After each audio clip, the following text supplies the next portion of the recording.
All right, back on Morning Line this morning. Clint Kelly, malpractice attorney, with us. The phone lines are going to be open for you if you want to join in the conversation. Any questions about a possible case along the lines either infecting yourself or someone you know? Let's start things off with Tina. Tina, good morning. Good morning. How are you? Good, Tina. What's on your mind? Okay, 2 years ago to the date, I had to have Achilles surgery and reshaping of the bone. Since then, the doctor has left that practice, and I just had to have the same surgery again on Valentine's Day because the gentleman left a piece of bone, and it cut through my tendons again. Wow, when did you discover that? Was it within... I went Friday the 13th of this year because I had to medically retire because I just couldn't stand the pain, and the gentleman that did the surgery kept saying, oh, it's your tendon, it's this. I went through 5 bouts of physical therapy, dry needling, the whole 9 yards, where it just hurt so bad I couldn't work anymore.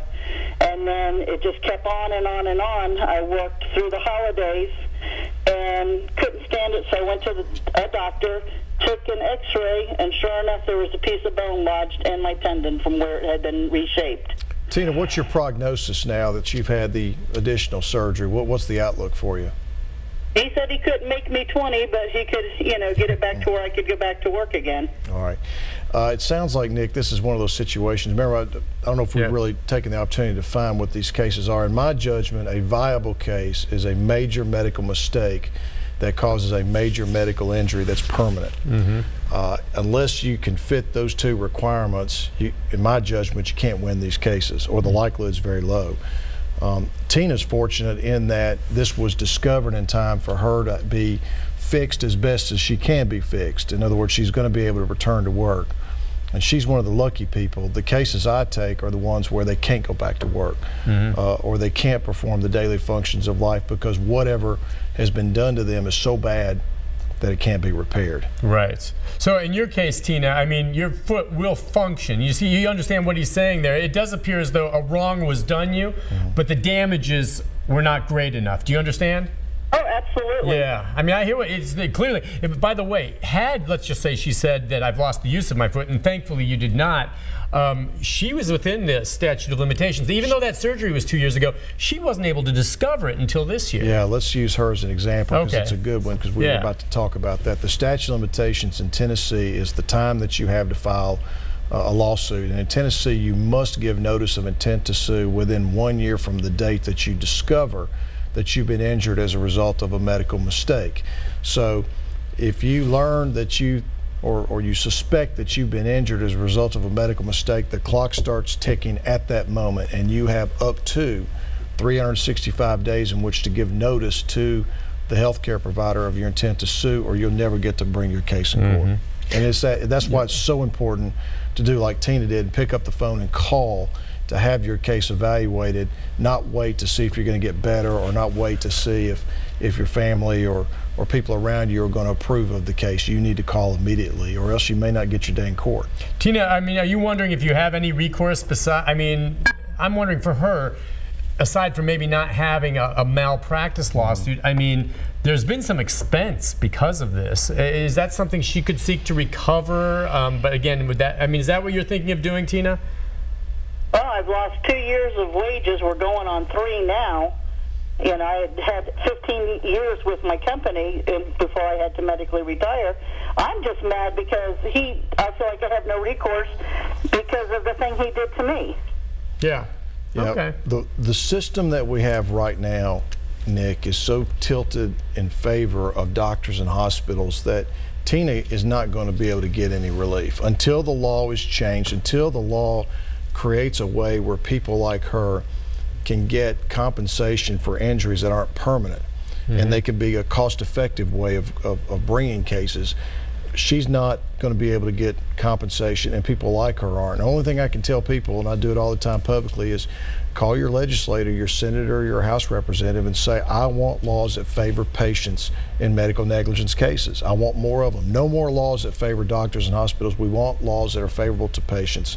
And you just have to send emails, write letters, make phone calls, because that's how things change. And even if you've recovered, if you've suffered, what about the idea of suffering through the pain until you recover, the loss of wages while you were dealing with the adverse effect, and maybe any kind of mental anguish? I mean, none of those really play into it. It's whether or not you're permanently messed up for the rest of your life. Yeah, because the argument's going to be in court based on the laws that we have right now. The argument will be, look, she went through some temporary pain and anguish and lost wages, but she's going to be all right. And we live in the era of the Trump juror, and the Trump juror doesn't care about people who don't have permanent injuries. They care about people who can't earn a living anymore, or people who can't perform their regular daily functions. And if they think someone's going to get better, then they say, okay, we'll just shake it off and move on. Wow. Okay, let's go next to Fran. Fran, good morning. Good morning. How you doing this morning? Good, Fran. What's on your mind? I want to ask your guest a question. Okay, 3 weeks ago, one of my church members had a mass moved from her brain, and she was in a nursing home. Okay, they didn't let the rails up. She fell out of the bed sometime over the night, Saturday or Sunday morning, and they found that she was non-responsive. Okay, she's in Summit Hospital now with a bruised eye, a gash on her head, and a broken rib. Now, what can be done about that? Fran, I want you to call my office. It's the number pops up frequently through the show, but it's 615-824-3703. And I want you to call. I'll have one of my paralegals that'll answer the phone. You tell them you've got a fall case that you want to discuss with them. That's exactly what I was talking about, yeah, Nick, right on before the show. Yeah. This is what's happening more and more often, are people like her who are falling out of the bed because the rails aren't put up, because she's a fall risk. Anyone who's had brain surgery is going to be a fall risk, particularly if they're older. And when they fall and they get injured, usually it's broken bones. That's just because of the age. And those cases typically are cases that we can get settlements on, because, I mean, a fall speaks for itself. If you don't protect someone from falling, you owe them compensation for allowing it to happen. And again, preventing it, though, is just so easy. Yeah, sure. That's the way I think about it. All they have to do is move it up there, and then if they're going to the bathroom, escort them. Other than that, someone in this condition isn't moving around a whole lot. So just make sure that's up. Piece of cake, right? It's one thing if you put it up there and somehow she finagles it and it falls down or whatever. Well, then maybe that's more on her. But if you're not putting it up there, now how do you go about proving it was down? Well, there are a number of different ways. Usually there's some notation in the record. There's also circumstantial evidence. I mean, Nick, if someone falls out of bed, you see what I mean? Yeah, I see. You're right. It's kind of like a car going off the side of a hill where the guardrail's not there. You see what I mean? I mean, that's what bed rails are for. They're like guardrails, and if they're not up, this is exactly the kind of thing that happens, and it's so preventable. All right, listen, Fran, I know that was real quick. We'll have the number up for Clint Kelly.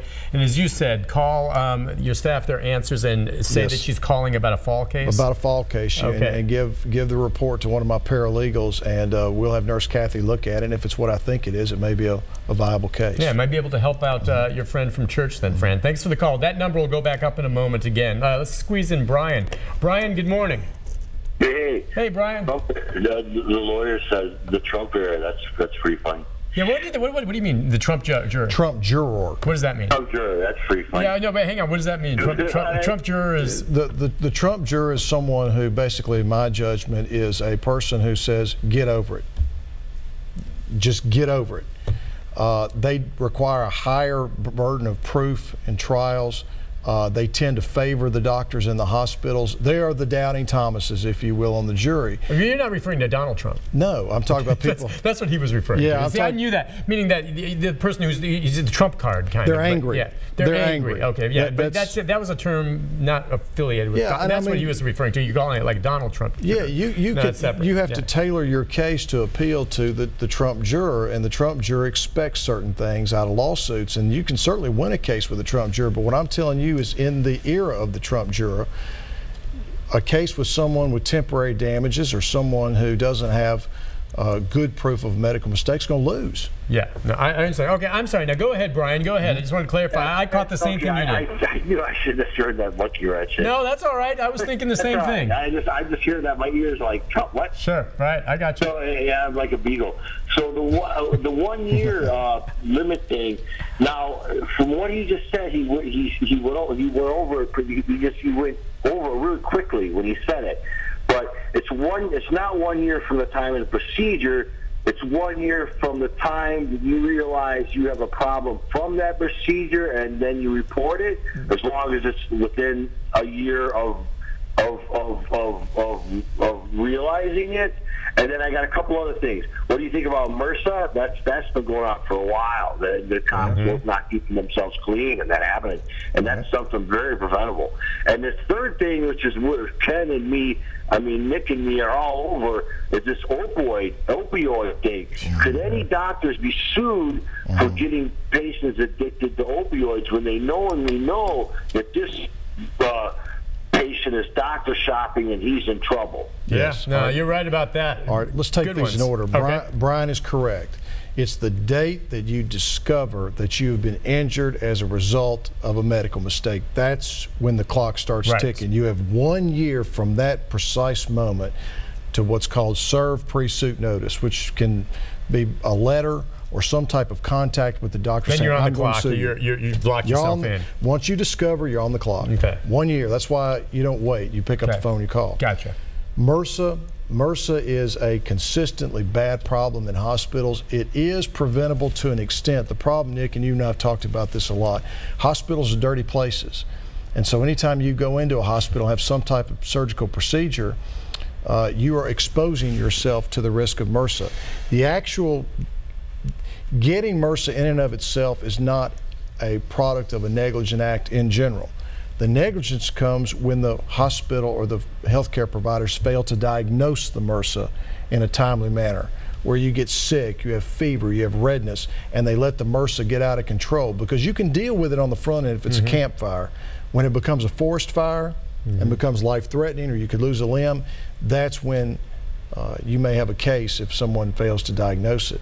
Opioids was his last question. You know, we're in a new world now. There's a class action lawsuit against Watson, who's the manufacturer of opioids, and I know there's one in West Virginia, and there's a number of others that are taking place where the manufacturers are now being blamed for putting this on the market and not properly warning about the addictive properties. You could have a claim against a doctor if a doctor negligently prescribes opioids and gets someone addicted. The difficulty in those cases, though, or inevitably what comes up, is the doctor says, well, I didn't know this patient was doctor shopping. Right. Had I known, I wouldn't have prescribed. And so you have this situation where it's a he said, she said, and those are tough cases to win. That's interesting that there's been 2 class actions. I didn't know about that. Claiming that, well, don't most people know opioids are addicting? Maybe not. Well, it's not so much where they know it's addicting. The question is, are they warning, or had they warned the physicians at some point how addictive they were? Okay. What are the alternatives to give it? I mean, you've got pill mills. I mean, I don't know if you saw this. Bring that up. 60 Minutes did a story about the pill mills in West Virginia, where they had one doctor who was filling scripts for 1,000 people a day. He was just basically, he was just a pill pusher. Oh yeah, he's a drug dealer. Is what he is. I mean, illegal. He's making millions of bucks. Right. And the manufacturer was sending pills to this guy, and they knew or should have known that what he was doing was running basically a drug operation. I'm so afraid of opioids that they gave me I think oxycodone for some torn rib cartilage. Took one. The rest of them went down the toilet. I mean, I just didn't want to mess with it. I didn't have a bad effect from the one, but then I was just taking aspirin and dealing with the pain. I did not want to take more than one of those pills. The terrible thing now is it's become a gateway into people using fentanyl and heroin, and that's where it becomes really deadly. There's people who have a pill habit who likely will not have long-term damage or death from it if they get treatment, but when you start getting into fentanyl and heroin, it's a whole new ballgame. Did you see that $13 million bust of fentanyl yesterday out of Decatur County? I heard about that. Pulled them over.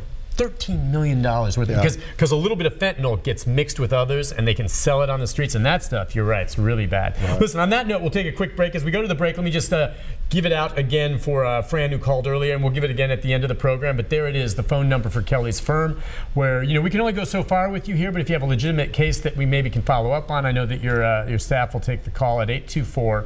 824-3703. We'll take a break. We'll be back with more of your phone calls right after this.